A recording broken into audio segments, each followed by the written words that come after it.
తెలంగాణ రాష్ట్ర వ్యాప్తంగా సర్పంచ్ ఎలక్షన్స్ జరగాయని అందరం అనుకుంటా ఉన్నాం. కానీ కొన్ని గ్రామాలలో ఇప్పటికి కూడా సర్పంచ్‌లు అయితే లేరు. ఆ గ్రామాలు పూర్తి స్థాయిలో ఎన్నికలను బహిష్కరించినటువంటి పరిస్థితి. అసలు నామినేషన్‌లు ఒకటంటే ఒకటి కూడా వేయకుండా వారి యొక్క సమస్యను తెలియజేయాలనేటువంటి ఉద్దేశంతోని ఎలక్షన్స్‌ను బహిష్కరించినటువంటి పరిస్థితి. దానిలో భాగంగా ఒక గ్రామం కల్వకుర్తి నియోజకవర్గం నాగర్ కర్నూల్ జిల్లా ఎర్రవెల్లి అనేటువంటి గ్రామ ప్రజలు ఆ యొక్క గ్రామం మొత్తంలో కూడా ఎలక్షన్స్‌ని అయితే బహిష్కరించడం జరిగింది. అసలు ఎందుకు బహిష్కరించారు ఏంటి అడిగి తెలుసుకుందాం.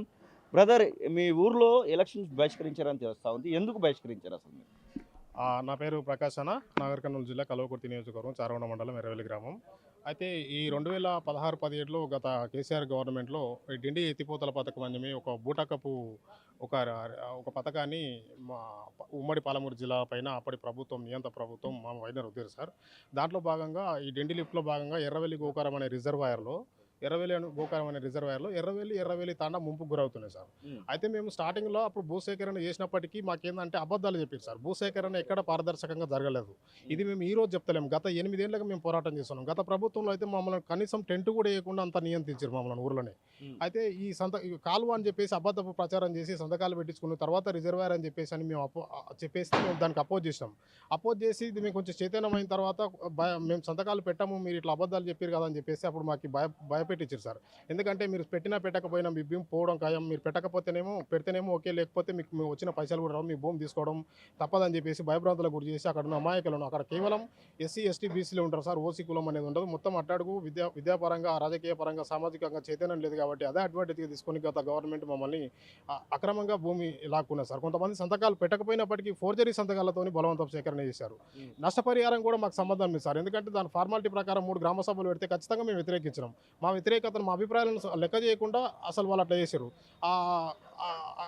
బ్యాంకు ఖాతా మాకు నష్టపరిహారం జమ చేయడానికి కూడా మేము మీకు నష్టపరిహారం ఇయనికే బ్యాంకు ఖాతా జమ చేస్తున్నామని చెప్పకుండా ఈ పలు రకాల ప్రభుత్వ స్కీములు లైక్ రైతు బంధు, మోడీ పైసలని, ఈ కట్టల పైసలని, 100 రోజుల పని పైసలని ఇట్లా అబద్ధాలు చెప్పి జమ చేసుకొని 2017-18లో తీసుకొని మళ్ళీ 2025 మార్చి అది సమ్మర్లో మే ఆ టైంలో అనుకుంటా అప్పుడు వేసారు సార్. మాకు సంబంధం లేకుండా, ఎందుకంటే పైసలు వేస్తున్నాం అని చెప్పేసి మాకు ఇన్ఫర్మేషన్ కూడా లేదు, మాకు ఏమాత్రం ఇన్ఫర్మేషన్ లేకుండా డైరెక్ట్ బ్యాంక్ ఖాతాలో జమ చేసారు సార్. ఇది దీనికి నిరసనగానే మేము గత 8 ఏళ్ల నుంచి పోరాడుతున్నాం. గత శాసనసభ్యులు కల్వకుర్తి జయపాల్ యాదవ్ గారిని కూడా మేము చాలాసార్లు రిక్వెస్ట్ చేసినా మాకు ఎప్పుడు అక్కడ అన్యాయమే జరిగింది. ఎక్కడ కూడా మాకు మా పైన మంచిగా స్పందించలేదు. ఇప్పుడు ఈ ప్రజాపాలనలో వచ్చిన తర్వాత ఈ ప్రభుత్వంలో కూడా మేము గత నియంత్ర ప్రభుత్వం మీద అప్పటికే నష్టపోయినాం కాబట్టి ఈ ప్రభుత్వం వస్తే, కాంగ్రెస్ ప్రభుత్వం వస్తే మా ఊరు పక్కన రేవంత్ రెడ్డి సీఎం అవుతారు. ఎందుకంటే కొండారెడ్డి మా ఊరికి 7 కిలోమీటర్ల దూరం అన్న. మా అన్న సీఎం అవుతాడు, మా ప్రాంతమూరు సీఎం అవుతాడు, మా బిడ్డ సీఎం అవుతారు అని చెప్పేసి మేము పార్టీలకు అతీతంగా కల్వకుర్తి ప్రస్తుత శాసనసభ్యులు కసిరెడ్డి నారాయణ రెడ్డి గారిని చాలా బంపర్ మెజారిటీతో ఊరంతా ఏకమై పార్టీలకు అతీతంగా పనిచేసి, ఎందుకంటే మేము అప్పటికే బాధింపబడితే మా అన్న సీఎం అయితే మాకు న్యాయం జరుగుతుందని చెప్పేసి ఆయన గెలిపించుకోవడం జరిగింది. ఆయన గెలిచిన తర్వాత కూడా గత 2 ఏళ్ల గెలిచి ఆయన బట్టి ఎక్కడ ఏ పర్యటనకు వచ్చినా అక్కడ ఇంటికి పోయి కలుస్తున్నాం, ఆఫీస్లకు పోయి కలుస్తున్నాం, క్యాంప్ ఆఫీస్లో కలుస్తున్నాం, మా చుట్టుపక్కల ఊర్లలో పర్యటనలో కలుస్తున్నాం, మా బాధ వెళ్ళబోసుకుంటున్నాం. ఆయన మాకు ఎక్కడ కూడా కనీసం అంటే మేము చూస్తాం అంటున్నాడు కానీ ఒక ఖచ్చితమైన హామీ ఇవ్వలేకపోతున్నాడు. దానికి కారణం మేము ఆ విషయాన్ని కూడా మేము తీవ్రంగా ఖండిస్తున్నాం. ఎందుకంటే కసిరెడ్డి గారు ఇప్పటికైనా కొంచెం మా మీద దయ ఉంచి, ఎందుకంటే ఇప్పుడు ఈ కల్వకుర్తి ఇవన్నీ నెక్స్ట్ ఇప్పుడు రాబోయే 29కి అసెంబ్లీ సమావేశాలు కూడా పాలమూరు రంగారెడ్డి తిప్పతులకు మీద ఉన్నాయి కాబట్టి మీరు ఒకప్పుడు టీఆర్ఎస్లో ఎమ్మెల్సీలో ఉన్నప్పుడు మీరు ఈ పాలమూరు రంగారెడ్డి తిప్పతుల పథకాన్ని వ్యతిరేకిస్తూ అప్పుడు జూపేల్ కృష్ణారావు మీకు ఇస్తానన్న ఈ జీవోను మీకు ఇస్తాను, ఒక్క నిమిషం. ఇగో ఇక్కడ అంతా సంతకాలు పెట్టిరనా. ఇగో ఇక్కడ కసిరెడ్డి నారాయణ రెడ్డి, జితేందర్ రెడ్డి, జూపేలి కృష్ణారావు, లక్ష్మారెడ్డి, నిరంజన్ రెడ్డి ఎందుకంటే ఉమ్మడి ఇప్పుడు 2016-17లో ఉమ్మడి ఈ డిండి లిఫ్ట్ అంటే బూటక మన ఇప్పుడు డిండి లిఫ్ట్ పేరుకే డిండి ఎత్తిపోతల పథకం, కానీ దాంట్లో డిండికి ఎలాంటి సంబంధం లేదు. డైరెక్ట్ ఏదుల నుంచి వస్తాయి మాకు నీళ్లు. దీనివల్ల ఉమ్మడి పాలమూరుకు చాలా నష్టం జరుగుతుంది. భూములు కోల్పోతాం, మా ఉనికి కోల్పోతాం, మా నీళ్ళు. ఇదంతా బాగానే ఉంది. ఇప్పుడు మొన్న ఎలక్షన్స్ వచ్చినాయి, మరి ఎలక్షన్స్లో ఒక్కరు కూడా పోటీ చేయకుండా ఎందుకు, అంటే మీకు అధికారుల ఒత్తిడి ఎలాంటి ఏమన్నా వచ్చినాయా పోటీ చేయకుండా ఉన్నటువంటి సందర్భంలో? వచ్చిందన్న అంటే మేము ఎందుకంటే ఎలక్షన్ అది ఇప్పుడు మీరు మంచి క్వశ్చన్ అడిగారన్న. కేవలం ఎలక్షన్ ఎందుకు బహిష్కరించినామంటే గత 2 ఏళ్లకేల్చి గత ప్రభుత్వం పట్టించుకోలేదని మేము పార్టీలకు అతీతంగా నేను గెలిపిస్తే మా ఊరికి ప్రచారంలో భాగంగా వచ్చినప్పుడు కూడా ఆంజనేయ స్వామి గుడి కాడ మేము క్లియర్ చెప్పినామని ఆయన గుర్తు చేసి ఈ విషయం చెప్పాలి. మీరు మంచి క్వశ్చన్ అడిగారు. ఎందుకంటే మీరు రకరకాల కొన్ని ఊర్లు ప్రచారాలు చేసుకుంటూ వస్తారు సార్. అక్కడ ఆ ఊర్లకి కొన్ని డెవలప్మెంట్ ప్రోగ్రాంలకు నీకు డిమాండ్లు పెట్టొచ్చేమో. మా ఊరు పరిస్థితి అట్లా కాదు. అన్ని ఊర్ల పరిస్థితి వేరు, మా ఊరు పరిస్థితి వేరు. మేము ఆల్రెడీ బాధింపబడ్డాం. ఎందుకంటే మేము ఐసీయూలో ఒక విషమ పరిస్థితిలో ఒక రోగి చికిత్స పొందితే ఎట్లా ఉంటుందో మా ఊరు పరిస్థితి అది. మేము బతకడమే కష్టం, బతికి బట్ట కడితేనే కష్టం. మమ్మల్ని బతికించండి మీరు ఫస్ట్, అంటే మీరు నన్ను గెలిపించి అసెంబ్లీకి పంపించండి, మీ తరపున నేను ఖచ్చితంగా కొట్లాడతాని అంజనేయ సంఘ గుడి సాక్షిగా మాకు ముందర చెప్పినా. ఆ విషయాన్ని కూడా కసిరెడ్డి నారాయణ రెడ్డికి గుర్తు చేస్తున్నాం.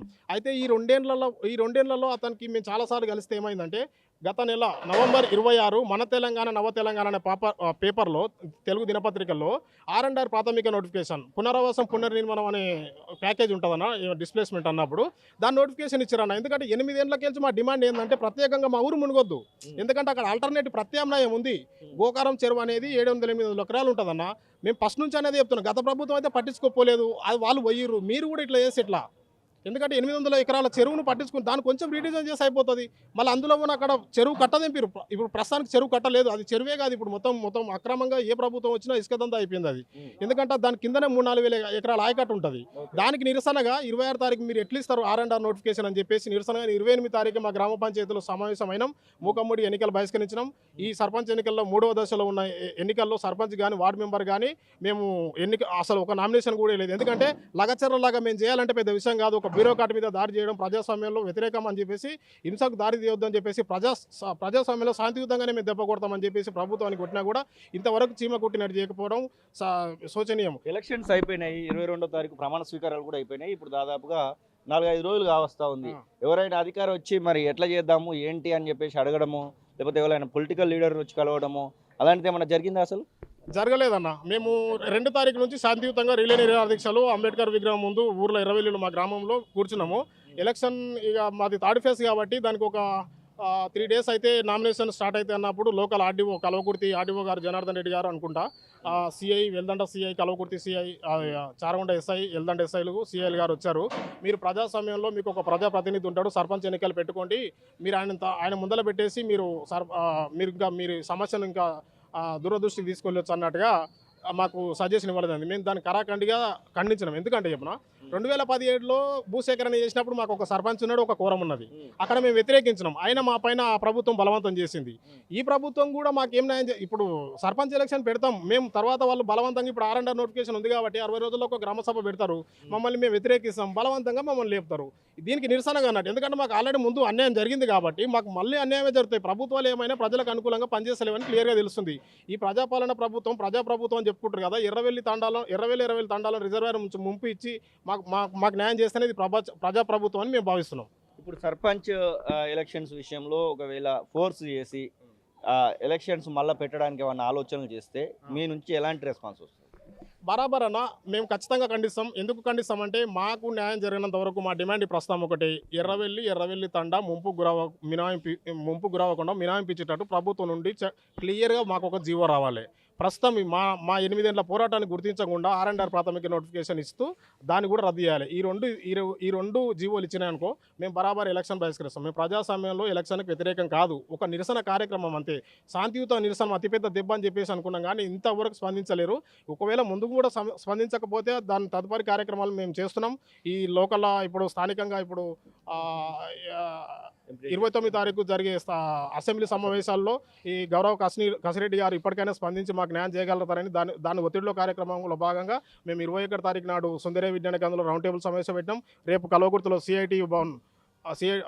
యూటీఎఫ్ భవన్లో 10 గంటలకు కూడా కల్వకుర్తి మేధావులు, ఉద్యమ సంఘాలు, పలు రాజకీయవేత్తలతో ఒక రౌండ్ టేబుల్ సమావేశం పెడుతున్నాం. అది మీడియా ముఖంగా తెలియజేస్తున్నాం. ఇంకొక విషయం ఏంటంటే మాకు ఇప్పటివరకు రేవంత్ అన్న మీద చాలా నమ్మకం ఉంది. మా పక్కూరు మీ మీడియాకు దండం పెట్టి చెప్తున్నాం, ఈ విషయం రేవంత్ అన్న దగ్గర తీసుకుపోయి మాకు న్యాయం చేయాలని కోరుతున్నాం. ఎందుకంటే రేవంత్ అన్న మా అన్న, మా ఇంటి బిడ్డ, మా ఊరు బిడ్డ. ఆయన తెలంగాణకే కాదు మా ఎర్రవెల్లి కూడా మా ఇంటి మనిషిలాగా మేము గెలిపించుకున్నాం. ఆయన ఆనవాళ్ళు మా ఊర్లో ఉన్నాయి, వాళ్ళ చుట్టాలు ఉన్నారు, వాళ్ళ ఆడవిళ్ళు ఉన్నారు. ఎందుకంటే ఆ సొంత ఊరికి ఇంత అన్యాయం చేయడు. కాకపోతే ఆయన వరకు పోయిందో లేదో విషయం రేవంత్ అన్న మీకు దండం పెట్టి చెప్తున్నా, మాకు న్యాయం చేస్తారని సంపూర్ణమైన నమ్మకం ఉంది. మీరు ఖచ్చితంగా మాకు న్యాయం చేయగలరు. ఎందుకంటే గత నియంత ప్రభుత్వంలో మేము అంచబడ్డామన్నా, మిమ్మల్ని దగ్గరుండి గెలిపించుకున్నాం. పార్టీలకు అతీతంగా కాళ్ళకు గజ్జ కట్టి మేము ప్రచారం చేసి గెలిపించుకున్నామన్నా. ఇంత అన్యాయం మీ ఊరికి వచ్చిందో లేదో తెలియదు, కానీ మీరు ఖచ్చితంగా స్పందించాలి, మాకు న్యాయం చేస్తారని అనుకుంటున్నామన్నా. అసలైన తొలి వెలుగు. ఫాలో వాట్సాప్ @తొలి వెలుగు official.